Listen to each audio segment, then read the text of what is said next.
Agora, o geração Z, ele parece ser menos auto-irônico do que o geração millennial. Então, existe nos Estados Unidos, e agora chegou no Brasil, uma discussão que é muito interessante sobre uma substituição desse elemento muito auto-irônico que o millennial tinha, por um elemento muito sincero e aberto que o Z tem.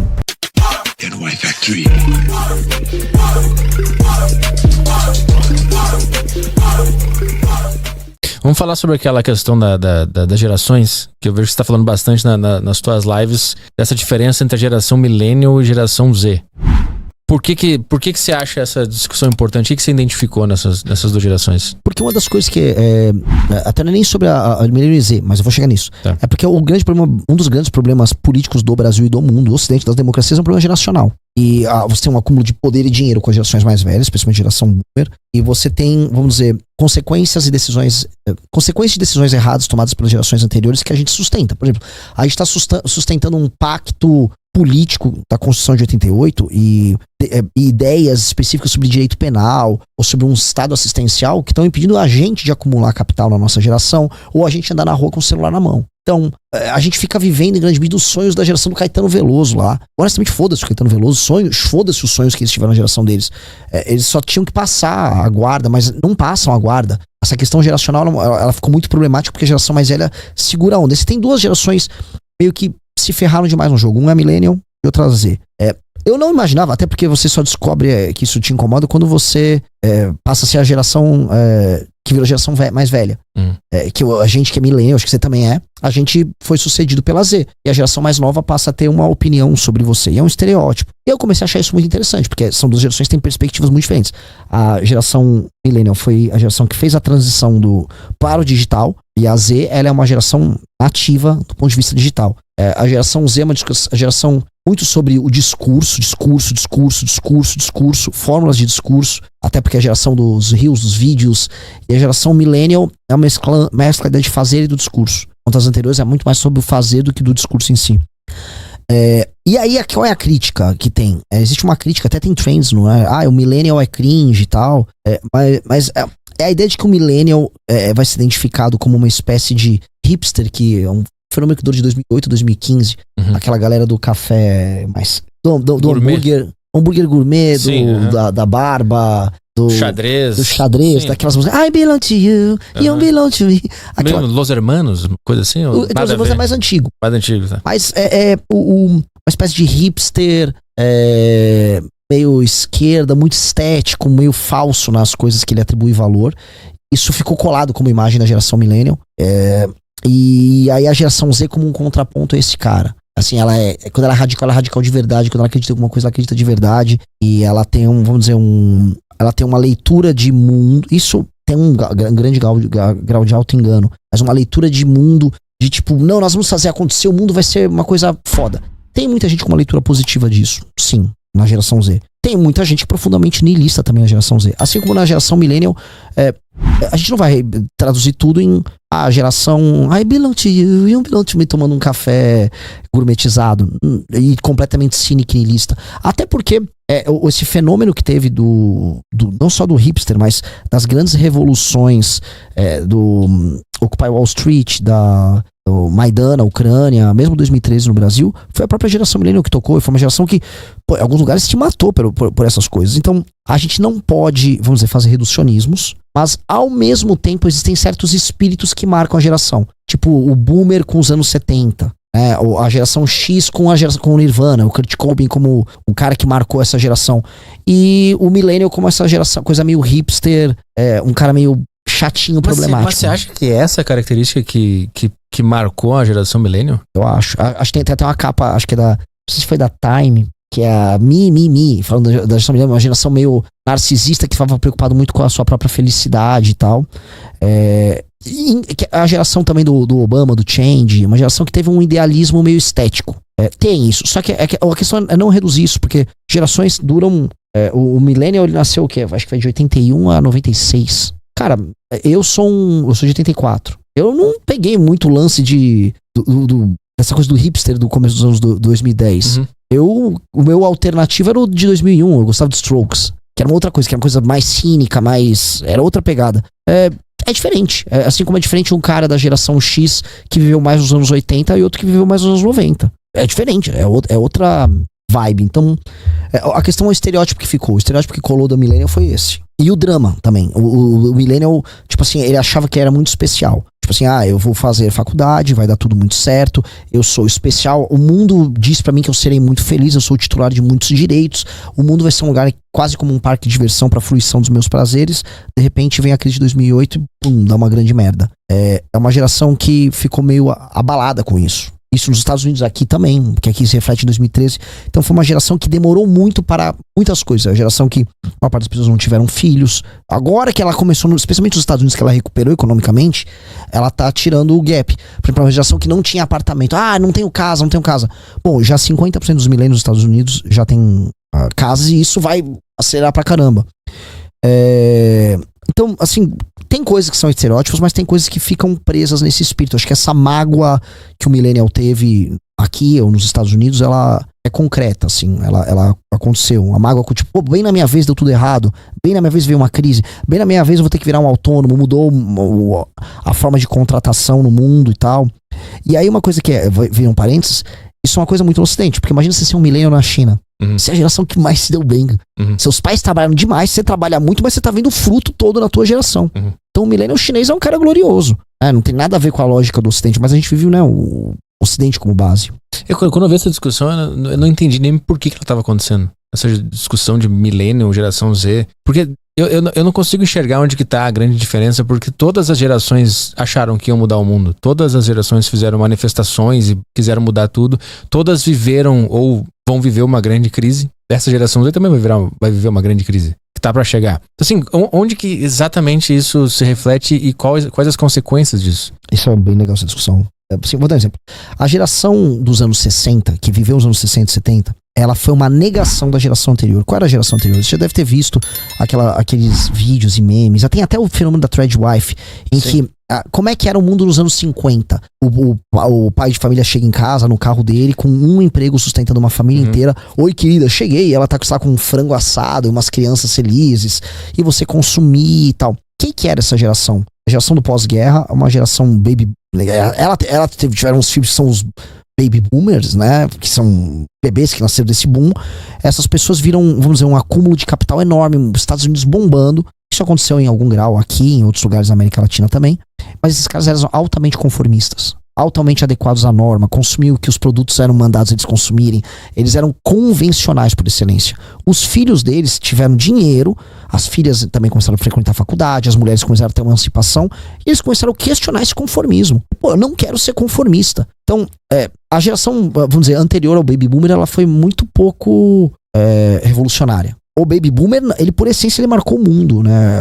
Vamos dizer, os artistas da geração anterior que influenciaram neles, e eles próprios com o approach deles. A luta do Baby Boomer, vamos dizer, mais velho, foi a luta para não ir pra guerra do Vietnã. Então, essa luta contra a guerra do Vietnã, acho que definiu a cultura do mundo todo de lá pra cá. A gente vive muitas consequências disso.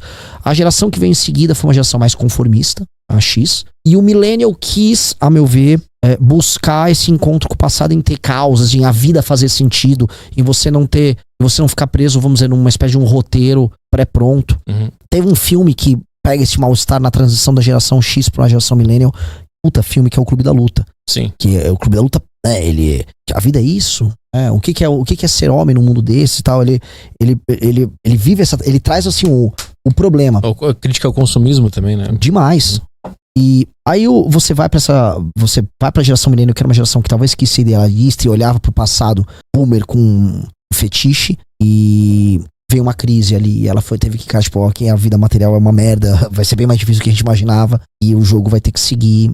E a geração Z é uma geração, assim, o que a gente tem de informações sobre os Estados Unidos? Acho que o Brasil tem muito pouca informação. É uma geração que se medica muito, é uma geração que tem muitos problemas de saúde mental, é uma geração que consome menos álcool. A principal razão é que o álcool tá caro, porque do ponto de vista da saúde eles usam muito vape. O consumo de maconha entre geração Z e geração millennial é mais ou menos igual, faz parte do mesma subcultura.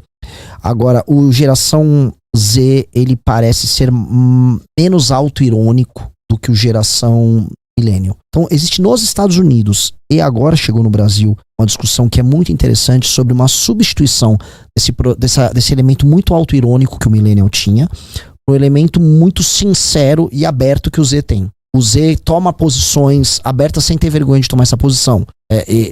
A discussão sobre geração Z, se a geração Z ela é sincera a ponto de eu tomo essa posição e eu sou isso e eu quero isso e dane-se. Enquanto que o Millennial é uma coisa meio... é meio cringe eu tomar uma posição, então eu vou rir um pouco de mim mesmo nesse processo, porque fazer isso é meio zoado. Eu sei que eu já fui um pouco assim, e sempre foi cool na minha cabeça você ser meio que, olha só, as coisas aconteceram, eu nem percebi muito que isso aqui deu certo, aquilo lá deu certo. Enquanto que a geração Z, em termos de espírito do tempo, né? Porque naturalmente a gente vai achar exceções pra tudo. Tipo, o Cristiano Ronaldo e o Djokovic são millennials. Eles são absolutamente o oposto dessa coisa de as coisas só aconteceram. Mas o espírito do Z parece ser um espírito mais sincero, e o espírito millennial é um espírito mais autoirônico. Pois é, eu não consigo enxergar isso. Porque parece que o millennial, ele fez um monte de manifestação política, ele se meteu em revoltas no mundo inteiro. Eu não entendo. Me parece que existe uma confusão um pouco da estética artística, de usar a ironia e o sarcasmo como uma ferramenta artística. E eu não vejo onde isso reflete numa vida prática mesmo dessas pessoas.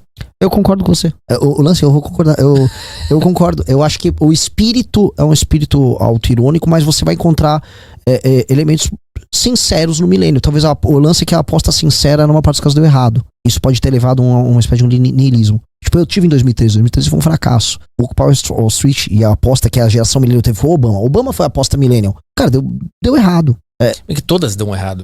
Todas as apostas que todo mundo fez sempre deu errado. Então, mas, por exemplo, a aposta pós-boomer no crescimento econômico, os anos 80 e boa parte dos anos 90 pros americanos, uma puta década. Você emendou... Teve o Bush, meio ruim, mas teve o Reagan, crescimento econômico, Estados Unidos voltando a ser otimista nos Estados Unidos. Teve o interregno do Bush com o governo ruim e 8 anos de Clinton, que foi um clima muito positivo. 99, talvez o último ano altamente otimista no mundo e tal. Até vir as Torres Gêmeas. Então você pegar 20 anos em que as coisas, cara, rolaram.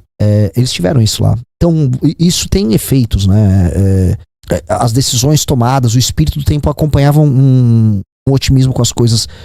O idealismo boomer, em grande medida, por mais que a gente pode falar, não deu certo o movimento hippie e tal, mas eles ficaram pautando o mundo e pautaram a sensibilidade do mundo demais. E esse lance de pautar e de ficar tendo grandes causas, manteve as pessoas nessas causas, na ideia de que você vai mudar o mundo e você vai interferir de acordo com essa sensibilidade nova que surgiu nos anos 60. O boomer se sentiu por muito tempo satisfeito com o que ele conquistou nessas lutas por direitos civis. É sempre uma coisa muito americana essa discussão. Mas aqui o boomer nosso, acabamos com a ditadura militar, agora temos a democracia, feliz, e deu errado. Mas na prática, eles viram alguns resultados da luta deles, no mínimo retóricos, né? E eu acho que o millennial se frustrou. Só que assim, são novas condições materiais, tudo é muito rápido, muito efêmero. Então você teve 2013 e morreu em um mês. Você teve cara, fora Dilma, ele ainda tinha jovem nas ruas no fora Dilma. Depois, cara, virou Bolsonaro. Teve um takeover boomer. É um tema muito difícil. Por isso que eu acho muito difícil a gente estabelecer uma regra geral. Então, ainda mais no Brasil, né? Me parece ser uma discussão totalmente americana. É muito americana. Dessas coisas de gerações aí. É muito americana. É que, primeiro que os americanos, eles fazem pesquisa sobre isso o tempo todo. Todos esses termos são termos americanos. A gente tá, a Gen Z, um millennial, são todos termos deles. Acho que a gente importou isso de uns 15 anos pra cá. E a gente tá adequando isso pro nosso vocabulário. Mas dá pra pegar alguns padrões. Alguns padrões a gente pode estabelecer assim. Por exemplo, a ideia de que o millennial, ele demorou muito mais tempo pra casar, ter filhos, comprar propriedade, se estabelecer em termos de vida profissional. O millennial teve um gap, ele teve uma crise bem grande no meio. Cara, isso marca, isso tem inúmeras consequências. Então a ideia do adulto tardio, do millennial, que isso acontece, todas essas coisas, vamos dizer, a gente pode falar que são regras gerais. A ideia, por exemplo, a geração Z bebe muito menos. Sim, ele bebe muito menos, ele se relaciona socialmente muito menos. Sim, ele se relaciona socialmente muito menos. São grandes padrões que a gente pode pegar. E aí dá, a gente pode começar. Mas acho que isso tem muito de exercício imaginativo e um apelo a uma resposta dialética ao passado. Então, boa parte da galera que quer ser otimista no universo Zoomer, e eu acho muito importante que as pessoas sejam otimistas, elas vão olhar de maneira dialética para a geração anterior e falar, cara, não, é difícil você ter uma... é difícil você ser otimista com a vibe dos millennials. Só que eu olho, eu fico meio próximo, pô, mas eu sou mega otimista, eu sou muito millennial. A gente só parece cansado, só. Exato. Você tá com olheiras. Exato. Você tá com sono. Porque é uma coisa que é muito millennial, que a geração Z zoa muito a nossa geração. Aquelas peças tipo, ai, a vida é pagar boletos. Ai, uma vez mas isso aí é... Pô, a gente não faz essas piadas do boleto. Eu acho muito ruim esse boleto. Aí os caras nos confundem com esses caras aí, eu fico chateado. Eu também. Eu não faço piada do boleto, pô. Eu confesso quando veio essa discussão lá, eu vi a galera, é isso aí, Renan, é isso aí, geração Z, vamos botar pra fuder. É isso aí. Eu já senti com você, tá sentindo agora. Fica tranquilo, você vai terminar fazendo piada de boleto, cara. Vai vir uma crise econômica fodida agora. Vai se ferrar. Quando você tiver 30 e poucos anos, você vai agradecer por pagar um boleto. Tudo se repete, me parece, que tudo fica se repetindo e cada geração que surge acha que ela vai ser a que vai mudar as coisas. Agora, assim, eu vejo um mérito da geração Z. As tomadas de posição, elas estão acontecendo. E a dúvida é, da tomada de posição, você tem que ir pra ação. E a questão é, houve agora o caso do Nepal, que teve uma primeira revolução Z, aí teve um reflexo em Madagascar e teve agora um reflexo no Peru. A geração Z masculina nos Estados Unidos é muito de direita, e a geração Z nos Estados Unidos é muito de esquerda. Então todo mundo tá tomando posições muito duras e está fazendo, vamos dizer, muito questão de ter essas posições. Isso é uma característica, tá? Isso vai ter consequências e essas consequências serão diferentes do que foi da nossa geração. Por exemplo, a nossa geração não tinha essa segregação ideológica quando a gente era mais novo, como tem hoje, e a diferença da posição de um homem e da mulher. Cara, você conversar hoje de política com uma moça que nem aparece assim, muito à esquerda, ela vai ter posições arraigadas na cabeça dela muito diferentes das tuas. Isso, hoje, digo, na nossa geração não era tão grande. Então, mas isso não é porque a política se tornou uma estética, se tornou uma coisa pra colocar na bio do Instagram? Sim. Se tornou uma qualidade que a pessoa quer mostrar e não algo efetivo que ela faz na vida dela. É bonito você botar lá, sou de esquerda, sou conservador, sou liberal. Porque isso é uma estética, isso te mostra pro mundo de uma maneira diferente e você se sente parte de um grupo ou sei lá, até deve ter até um elemento meio sexy você se identificar com o lado político. Pô, eu acho a mesma coisa. Eu acho a mesma coisa. E aí me parece uma coisa tão vazia, essa preocupação política dessa geração. Me parece ser muito mais estética e performance do que alguma coisa real e de verdade, assim. Mas começou na nossa também. Lembra do Orkut? Então, a gente começou com a polarização. A gente começou porque era tão legal você se identificar com um dos lados e falar que você era de esquerda ou de direita. Só que isso foi se transformando e agora me parece que é um brinco que a pessoa usa no lado político. E te gera, vamos dizer, e também gera, vamos dizer, tem as bolhas cognitivas. Então você começa a seguir um determinado tipo de público e aí você fica preso numa redoma de conteúdo e aí uma outra pessoa diferente vai ficar presa numa outra bolha e elas não têm mais comunicação. E isso é bem problemático. E, na verdade, isso tá bem claro na diferença de sexos, né? As mulheres consomem uma bolha de conteúdo ideológico muito diferente dos homens, especialmente na geração Z. E é muito diferente, é muito apartada. Isso tem muitas consequências. Esse talvez seja o grande problema político da geração Z a se enfrentar. Tem uma coisa, eu escrevi um artigo pra revista Valete do que aconteceu na eleição americana agora. Que é de um meme que surgiu, e os memes são muito poderosos. Os memes são coisas que têm poderes quase mágicos. Teve um meme antes das eleições que chamava Wife Jack. A Wife Jack é um meme de uma mulher de 30 e tantos anos, tipo assim, uma jovem adulta já, 30 e tantos anos, meio chata, ela é uma millennial, ela meio que já tá aceitando as suas manias de uma mulher casada que teve o primeiro filho, vamos colocar aí.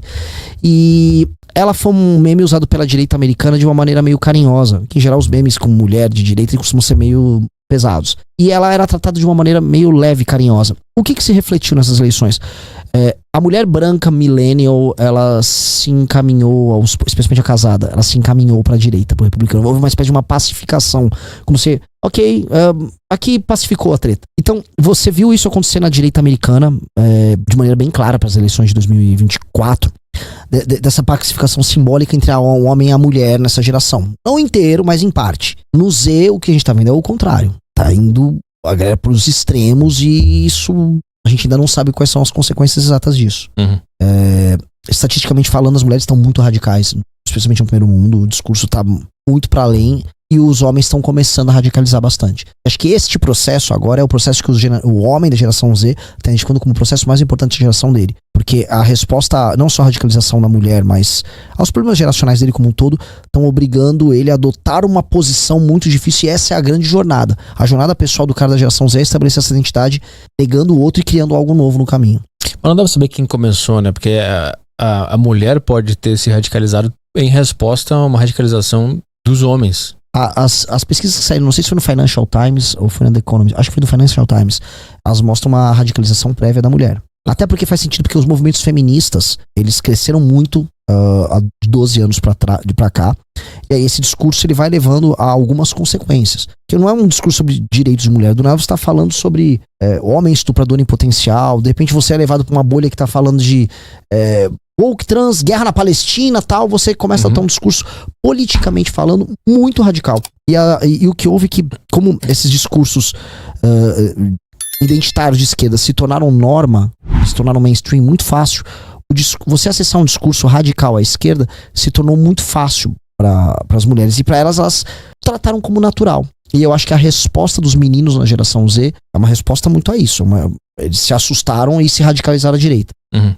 Mas esse movimento inicial das feministas não foi porque a sociedade era radical com elas? Eu acho que não. E isso descambou numa loucura e aí depois surgiu esse movimento que também, assim como existiu o movimento feminista que falava que todo homem é um estuprador potencial, hoje você tem caras falando que toda mulher é uma vagabunda até que prova o contrário. Sim. Então isso vai rolando. O Red Pill veio depois. A gente pode pegar o Red Pill veio depois desses movimentos feministas radicais. É, como uma consequência da loucura que o feminismo se tornou. Mas o feminismo também era uma resposta a algo que estava sendo radical com elas. É que a radicalização da mulher, todas essas pesquisas mostram, na Grã-Bretanha, nos Estados Unidos, Hong Kong, na Alemanha, ela vamos dizer, ela aumenta muito de 2008, 2009, 2010 pra cá. Uhum.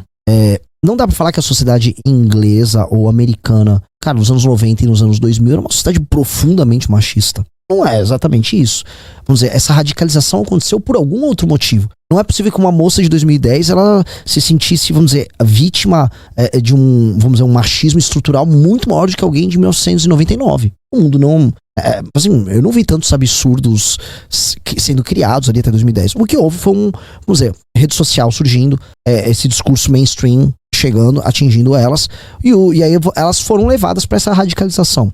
E elas naturalizam o discurso radical por diversas razões, que isso aí levaria horas, mas é um tema fascinante. Mas em grande medida, vamos dizer, o sistema feminino de tolerância e de amor e proteção ao mais fraco, que é uma característica muito feminina, que é uma característica muito útil intragrupo, intrafamiliar, ela meio que foi transplantada para uma ideia de humanidade. Então a ideia da mulher da tolerância ela é levada para outros campos. Então isso é facilmente capturado por grandes causas e esse espírito simplesmente da mulher jovem ele é capturado ali. Eu acho que isso foi muito hábil na parte desses movimentos em capturar. Então a mulher se radicaliza muito fácil com esses discursos que tem esse apelo emocional.